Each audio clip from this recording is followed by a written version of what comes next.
All right, ladies and gentlemen, I'm Heather Sorensen. I am the nurse practitioner that works on the Valente team here at the Arthritis Center. I know a few of you. So some of you may know more than me because you've been experiencing Sjogren's for years and years. So chip in, give me what you've got.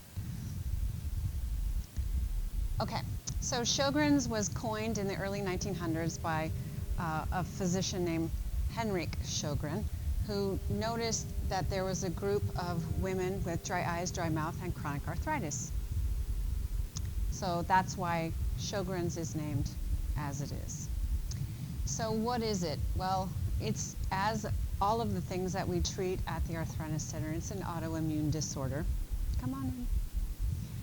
It's a chronic inflammatory autoimmune disorder characterized by diminished, these are the fancy words, diminished,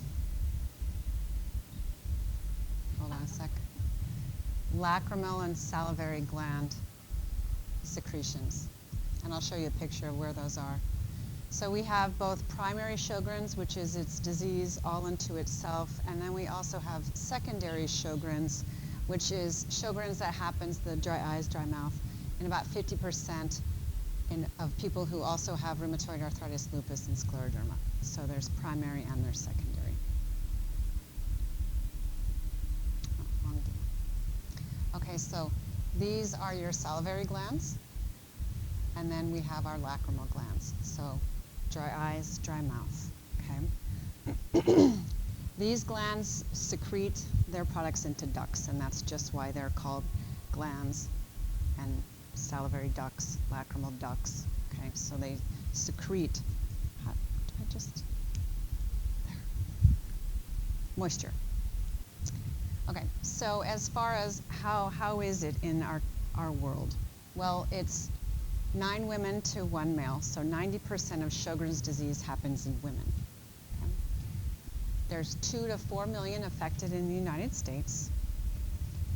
The age peaks, age of onset, peaks after the first period, and it also peaks at menopause. So in another slide, you'll see that there is some correlation, possibly, with estrogen.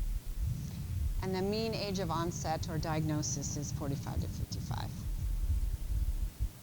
We don't really know what causes Sjogren's, so that's our unknown feature.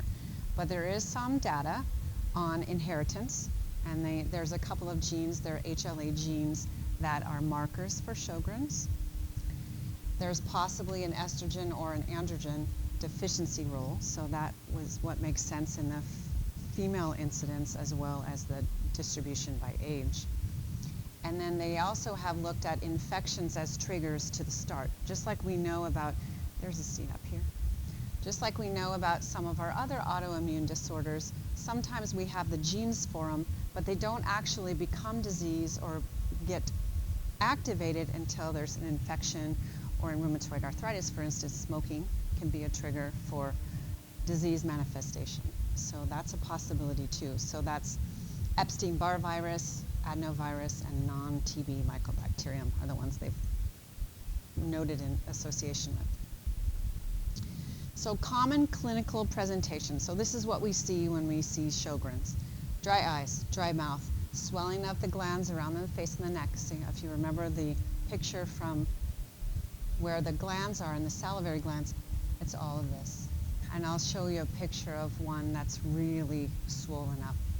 Dry skin, dry nose, dry throat, dry vagina, fatigue, muscles, musculoskeletal pain, so muscles and bones ache, and then acid reflux. Those are our common clinical ones.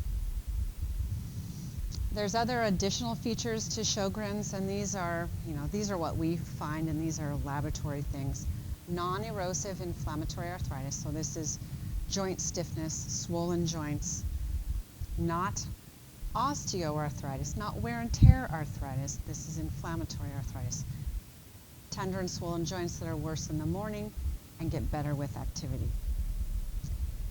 Hypergammaglobulinemia, that's a big long word, and it has to do with immunoglobulins in the blood, and that's a blood test we do. And same with complement. Complement is another piece of our cascade of things we look at in our autoimmunity. They can sometimes have peripheral neuropathy, vasculitis, you'll see a picture of that in a little bit, dysfunction at the kidneys, and then lymphoma. So just in 2016, they redeveloped their classification criteria, and this matters to us as rheumatology providers because this is how we diagnose.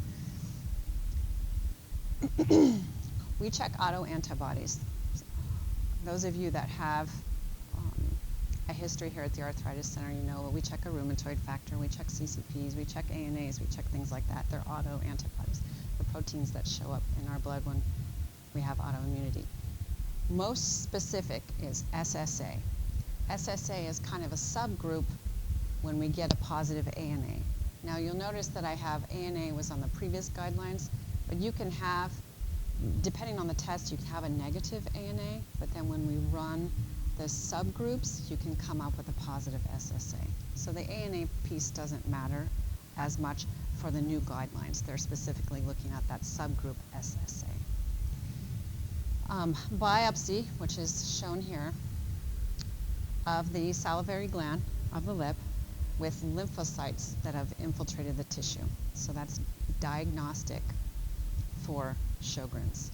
And then decreased saliva and tear production. So either by abnormal ocular staining score. So this is a special piece of paper that the ophthalmologist, not the rheumatologist, that the ophthalmologist will insert, and they measure how wet it gets, how much distance, and how much time. So that's how those work.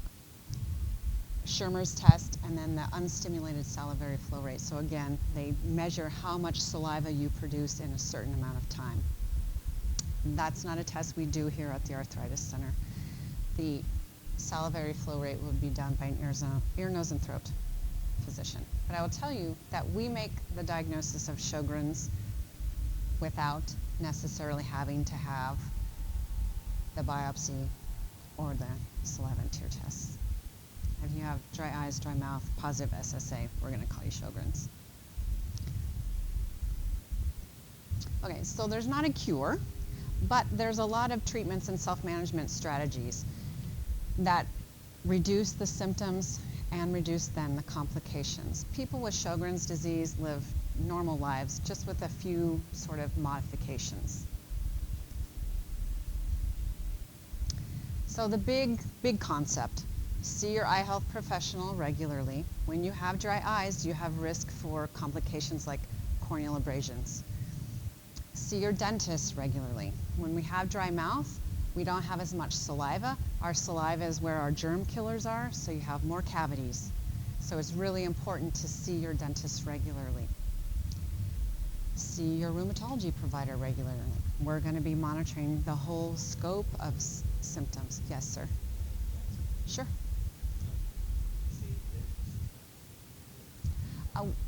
Usually we like our Sjogren's patients to see their dentist every 6 months. Some of our patients that have really severe dry mouth, every 4 months.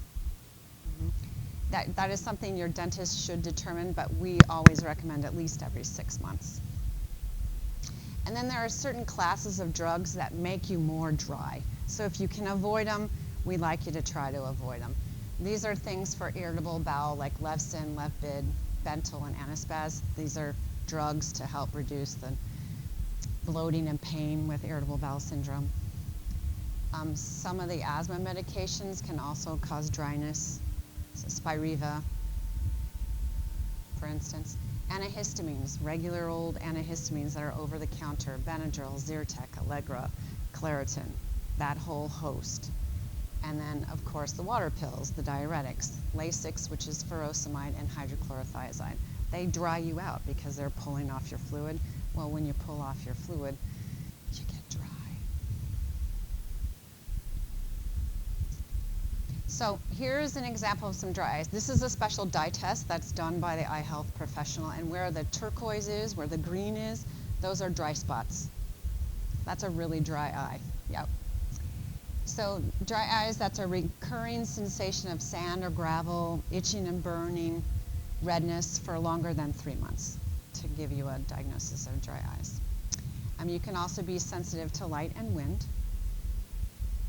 And then, like I said, you can get abrasions to the cornea. The cornea is the thin layer.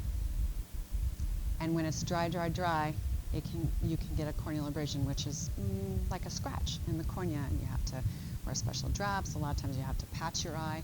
It's a big deal because you can lose some of your vision if you have a corneal abrasion that's not treated. Ulcers are worse abrasions, and then infections also. And people with Sjogren's have a tendency towards blepharitis, which is this eyelid inflammation. Now, I will say that there's a lot of people in the world with dry eyes that is not Sjogren's. And some of them have those dry eyes because of meibomian gland dysfunction, which just sits up under the eyelid. And those are people that if you just rub your eyes a little bit, it helps bring some of the moisture back into the eye. There's a lot of other things that are used for dry eyes that aren't Sjogren's that you can talk to your eye health professional about. So dry eyes by itself doesn't mean you have Sjogren's. So there are several things we can do. Self-management wise, the over-the-counter ones, the artificial tears during the day. Now they make artificial tears in all kinds of varieties. Most of them have similar ingredients. You just have to turn them over and look at the labels. Some of them have preservatives, some of them are preservative-free. The general thought there is if you're using them more than 4 times a day, you should buy a preservative-free because the preservatives then begin to irritate the eye. So more than 4, go with the preservative-free. We also like the ophthalmic lubricating gels, ointments at bedtime. You don't want to use these during the day because then it feels like you've just slid Vaseline across your eye and you're all hazy from that. But nighttime is perfect, and it stays in there longer, gives you a lot more moisture. Those are also over the counter. And then sleeping with humidifiers and vaporizers in the room gives your air more moisture. Spectacle eye shields, and those aren't used as much anymore, but I have a picture of them. But basically they're going to cover the sides so that you don't have the wind and the air coming through to dry you out more. Over-the-counter fish oil and omega-3s. It's supposed to improve the quality of your tears. So you hear lots of good things about fish oil and omega-3s, and that's another one. And then if those over-the-counter products aren't working well for you, you can then have prescription eye drops. Restasis is the best known one. It's really the good guy out there. That's a twice-a-day drop. And there's also little pellets that your eye health professional can give you called Lacrocert, and you just drop them in. I do have a picture of those too. And the great thing is moisture chamber lenses. So these are basically like contacts that hold this moisture in and are applied just like a contact. Dr. Valente was really excited to tell me about them today because he had a patient that it's made a world of difference. I don't think it's new, but it's becoming a little more common. This patient no longer has to use Restasis because the moisture chamber lenses have worked so well for them. So if you have significantly dry eyes and you've tried all the over-the-counter products, just ask. See if they will be willing to try you in a moisture chamber lens, assuming you're somebody that can handle touching their own eye. Not everybody can do that. Yes, ma'am.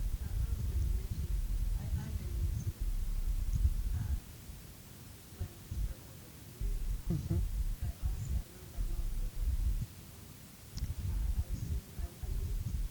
Mm-hmm.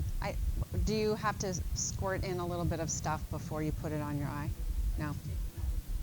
Mm-hmm. Sure. Mm-hmm. Yeah. Easy to use. Okay.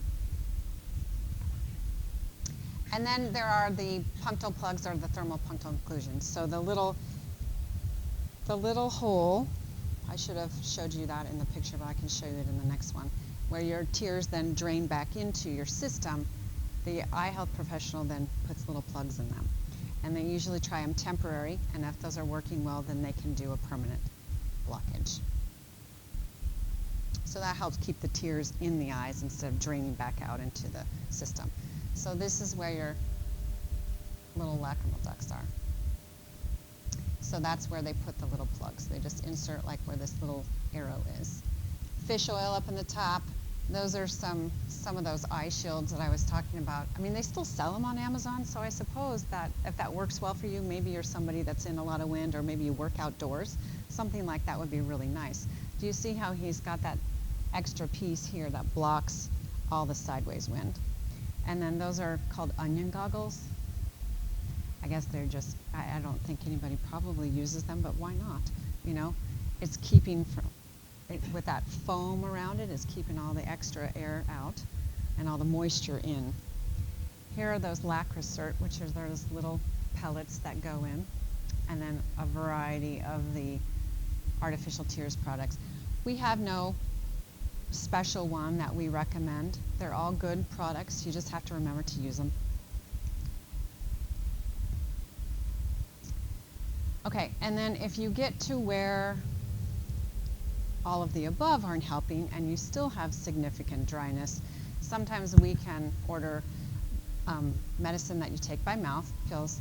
Pilocarpine is one and Evazac is the other one, and they really help with the moisture. More the dry mouth than the dry eyes. And just as you would think, if it's helping with mouth moisture and eye moisture, you're also going to, as a side effect, have sweating, runny nose, urinary frequency, diarrhea, and then everything, just about everything else that you could not want during your day.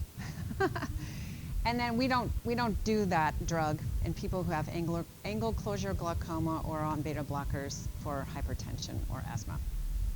They don't play well together. So the big thing, and your eye health professional probably tells you this whenever you see them, blink, blink, blink. We have so many computer screens and electronic devices that we're staring without blinking, and that's reducing our eye moisture. So if you can get yourself to blink more often when you're working on your computer or watching your television, that makes a big difference. And then take breaks when you're doing those activities, and then take your drops with you everywhere you go. And all of you with the dry eyes, you're like, psh, I would never leave my house without it. Okay, so then we have dry mouth, and this is a very dry tongue, very, very dry tongue. And this lady has the swollen salivary glands. Okay, so when you have all the lines and creases, that's when you use your drugs. Typically, yeah, you'll have lines and creases. You have What about if your taste buds are really distinct rather than blunted. Like you're over tasting. No, like if you look, you see lots of dots. You know, it just depends. Yeah. So, as we talked about before, when I talked about the cavities, you know, your bacterial environment, your antibacterial environment, you know, your saliva is changed. So that's our defense barrier, and that's why we end up with more cavities. When we have more cavities, we get more teeth that break. We have a higher tendency towards the yeast infection in the mouth called candidiasis. Gum inflammation, the gingivitis, so the pink part of your mouth, and then the painful swelling of the salivary glands. So when your chemistry in your mouth is changed, that can change your ability to swallow effectively. You don't have the moisture, so you're going to need much more fluids when you swallow. It changes your taste because, you don't have your normal chemistry in your mouth. So you can imagine when you're dry, super dry, going out to eat with friends isn't the same experience that it once was, because you have to order different things, you have to drink, you have to be careful, you have to eat slowly, those sorts of things. So it has some social effects. So just like we have things over the counter for dry eyes, we also have them for dry mouth. So there are salivary substitutes and stimulators. These are sprays, mouthwashes, gels, rinses, toothpaste. Biotine is a big product, okay, and they sell them in all the different versions. We always recommend that you choose your lozenges, sugar-free, because sugar actually dries your mouth, so always choose sugar-free. And choose one with xylitol. Trident gum has xylitol in it, and I think always has. But you can buy other gums like Spry, SPRY. That's available at like Red Clover and other health food stores. And it's got a high xylitol concentration, and that helps with the dry mouth. Sip your water. Don't take big drinks of your water, because if you take big drinks, then you're whooshing it through your whole mouth and then you're swallowing it all down. You're going to lose some of your moisture that way. So they recommend just sipping little sips.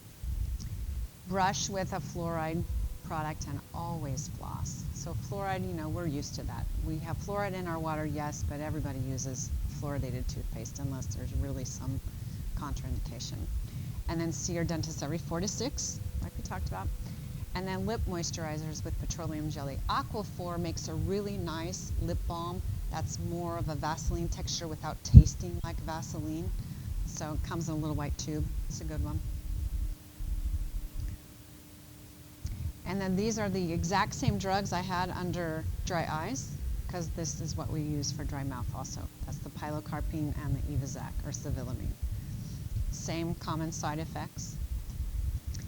And then also, there are artificial saliva products. So this is Saliva Max and Nutrisol. These have to be,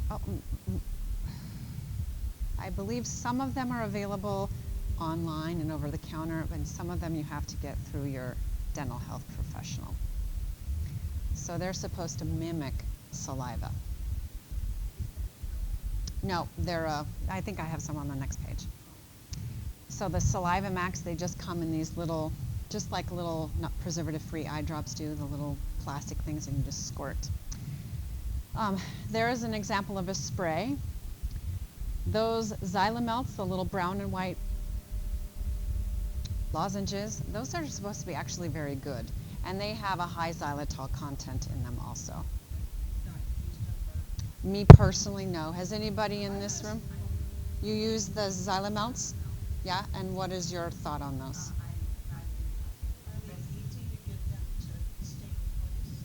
They say you can even go to bed with them. Okay, and just up between the gum and the cheek.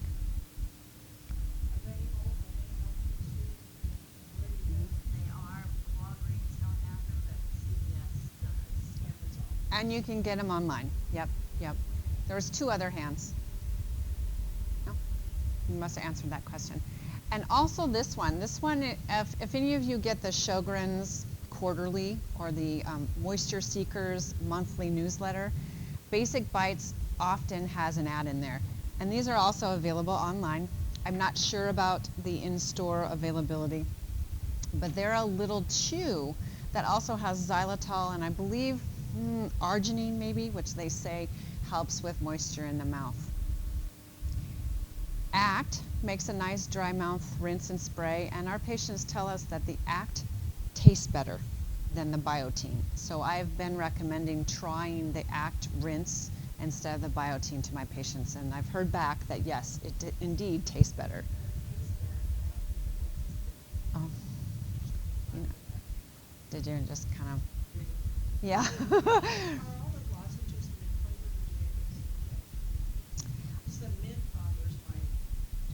Oh, okay. Anybody have an answer? Mm-hmm. But as far as lozenges?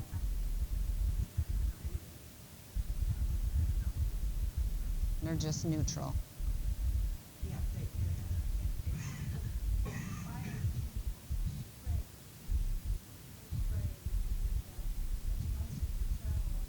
Mm-hmm.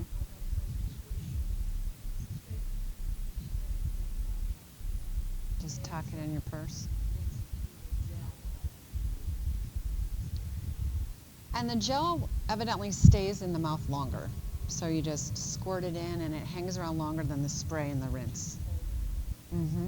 And it just dissolves eventually. Mm-hmm. So lots of neat stuff. And I didn't know about those Basic Bites before, so now I'm going to start recommending them. And maybe I'll just print it out and hang it up in my office room. Other tips about dry mouth. Avoid alcohol. Alcohol is a diuretic. It pulls water and gets rid of it. That's why you have to use the restroom. So for that same reason, your mouth is going to be more dry with alcohol. Spicy and acidic foods tend to aggravate dry mouth because your tissues are more sensitive. Hard, crunchy, hot foods. So imagine if your tongue looks like that tongue in the picture before, if you put a hard piece of candy in there, that's going to bother. So moisten and soften your foods with sauce, gravy, mayo, milk, broth, water, and margarine. Of course, most of those are fatty things. So I guess I should say, try to use broth and water. But you know, because your dry breads especially, you know, those if you're very dry in your mouth, in your throat, those aren't going to swallow well. So use some of those other foodstuffs to soften and moisten them. And then choose the smooth, creamy products like soup and yogurt and pudding. And then if you're having trouble maintaining your weight because everything is hard to eat, make sure you're choosing high-calorie liquids like milkshakes, the Carnation Instant Breakfast, and other protein drinks. And there's lots and lots of those available. Because weight maintenance can be difficult in Sjogren's, particularly primary Sjogren's.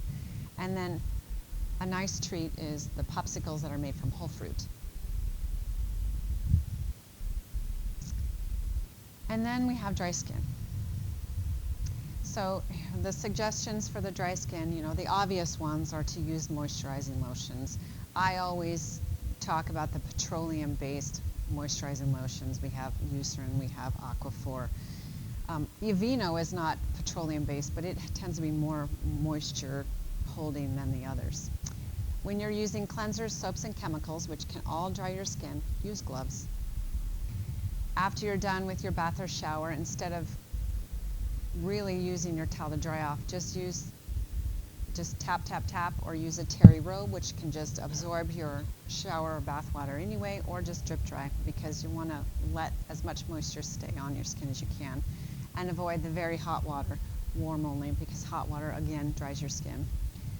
Use very gentle shampoos, and then lean to rinse, because those shampoos are all drying to the skin.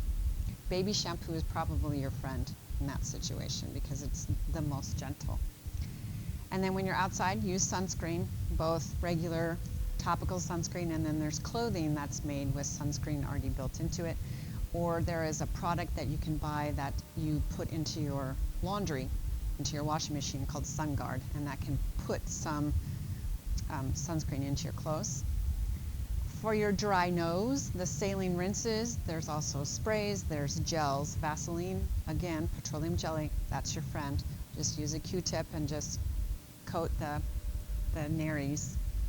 And then the KY, the Astroglide, and the Replens for the vaginal dryness. Any other special topics that you guys, or not topics, but helpful hints?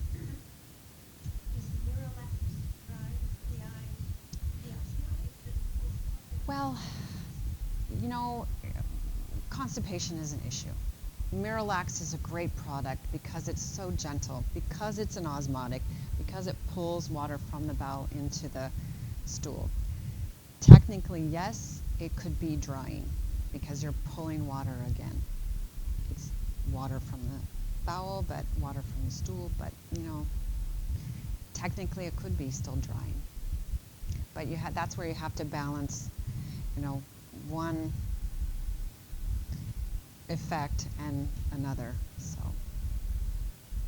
yes, ma'am. Well, you know, that's, again, same sort of concept. Citrusel works a little bit different, but along the same lines. So anytime we're trying to manage constipation, we're eventually, you know, pulling water in, unless you're using a straight up laxative like a Dulcolax or something, which is just to move the muscle. So ultimately, I would have to say try more of the water and fresh vegetables and fruits with good skins on them to help with constipation. But ultimately, you know, you got to do what you got to do. So if you can choose the gentle sort of osmotic products like Miralax or the Citrusel, you know, because it's more of a fiber. Fiber pulls water in, and that's how that works. Okay? Well, that's a good question to ask your primary care provider, because they know your whole situation. But, if it's making you more dry, you might have to work out something different, or at least alternate something. Yes?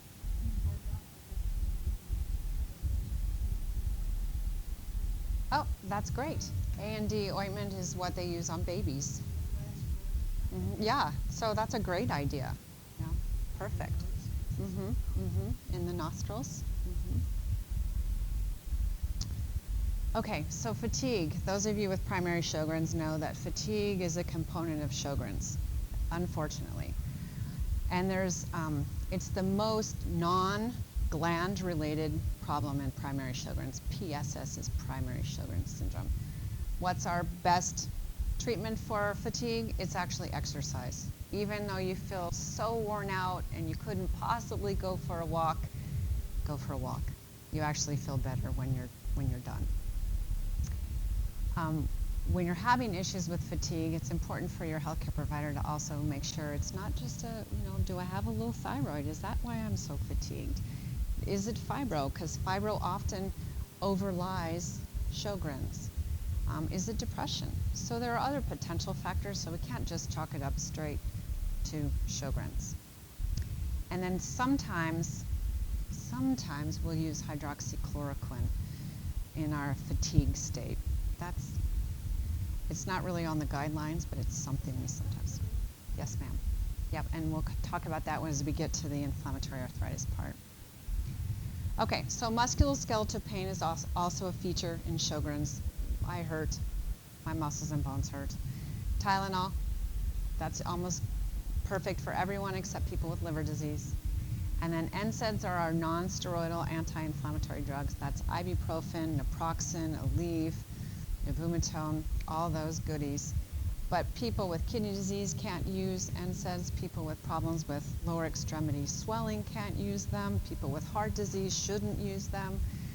But Tylenol, unless you have liver disease, is good for everybody. NSAIDs increase the risk of kidney dysfunction? Your NSAIDs are processed through the kidney. So if you're using them, it can give you difficulties with kidney function over time, typically.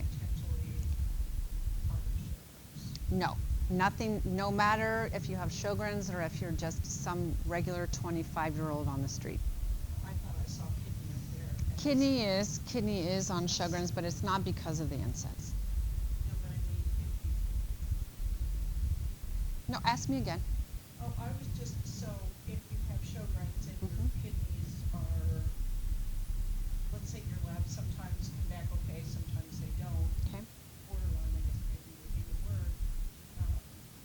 I guess that would be a reason to avoid the NSAIDs. Yes, absolutely. Yep. Okay, so acid reflux is also a potential problem area for people with Sjogren's. So over the last few years, a lot of those products for reflux have gone generic, and they're available over the counter, which is nice. And even not generic, but just actually over the counter. So Prilosec, Zantac, Pepcid, all of those products. So those work well for reflux. And then there's the inflammatory arthritis component of Sjogren's, and this is a lot of what we see. So this is joint pain and swelling with the morning stiffness without the erosions, which are the little, well, an erosion is an area that's eaten out or taken out of a normal piece of joint. So that's specific to rheumatoid arthritis and some of our other inflammatory arthritides, but not to Sjogren's. So our primary drug that we use for the inflammatory arthritis associated with Sjogren's disease is hydroxychloroquine or Plaquenil. That's our gold standard. If we do not have good effect with hydroxychloroquine, we can use methotrexate. And then furthermore, if we're still not having good effect, we can use them together plus some short-term corticosteroid like a low-dose prednisone. That's all very specific to the joint inflammation. People have asked, do you use any of those biologics for Sjogren's? Not at this time for Sjogren's as its own self. Now, you'll see in the next slide that when we have the other more serious effects from Sjogren's, Rituxan can sometimes be used. But very specifically, in those new 2016 guidelines, that clinical group said no anti-TNFs. Those are Humira, Enbrel, Cimzia, for example, Simponi. But if you have secondary Sjogren's and you have a primary inflammatory disease like rheumatoid, those are appropriate, but not if it's primary Sjogren's. Okay, so that's how they decided that when they made those new guidelines for 2016. So this is the Rituxan or rituximab that I was just mentioning. So if you have significant vasculitis that's resistant to corticosteroids, prednisone therapy, Rituxan can be used. If you have this severe parotid swelling, it's going to take a lot of work of your provider to get it approved through your insurance company, I'll tell you that.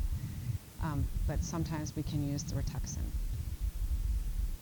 I can almost guarantee you that if we just used a diagnosis of inflammatory arthritis, we're not going to get Rituxan approved. So this is a nice to know sort of list, but it takes a lot of hoop jumping to get it done. So basically, there's really not a first-line biologic for Sjogren's disease. It's all the hydroxychloroquine, the methotrexate, the short-term corticosteroids for the inflammatory arthritis component and vasculitis steroids. So here's what vasculitis can look like. So these are rashes on the arms and legs that are related to inflammation of the very small blood vessels. You can feel them. They're raised up off the skin. That's called palpable purpura. And we treat that with corticosteroids, prednisone. And then if it's severe, we do the Rituxan infusion. Rituxan's approved for vasculitis. And then if it's even resistant to that, sometimes they use those immunoglobulins. We don't do that. Those are immunologists that do that. And then there is the peripheral neuropathy. That's numbness, tingling, sometimes weakness. It's typically sensory, meaning to soft touch, not a motor weakness. Okay. 1/3 of primary Sjogren's syndrome patients have neuropathy.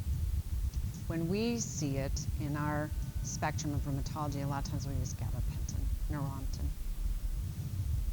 Cool soaks, soft massage, shoes that accommodate your feet, and then in very severe neuropathy that changes the way you walk, sometimes they'll use those immunoglobulins again, but there's only small case reports on that.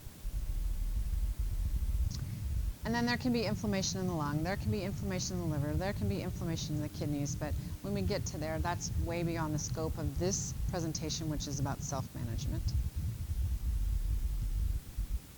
So down the line, what's coming? What's coming? Well, they're looking at more artificial tears that are close to being FDA approved, so that's exciting because we've had the same artificial tear products for probably 20 years. So there are some coming down the line. They're looking at some different lozenges. They're looking at some other biologic type therapies that affect other cytokines. They're looking at steroid irrigation of the salivary glands, so actually putting steroid right into the salivary glands. That's actually being done in research facilities, and same with the lacrimal glands of the eyes. So they're looking at inserting the steroid directly in. Electrical stimulation of the lacrimal glands to see if they can get them to function better. Using low-dose steroid drops. We'll see. That's the eye health professional working on that one. There has been some use of using your own serum, but this has really been very inconsistent and is really not getting very far right now in the pipeline. A surgical tear pump. So instead of just having the tear ducts occluded, they're looking at a pump of sorts to pump out tears, which is an interesting concept.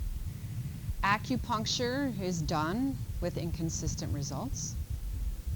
And then bromhexine, which is something that they use in our decongestants, which is sort of interesting.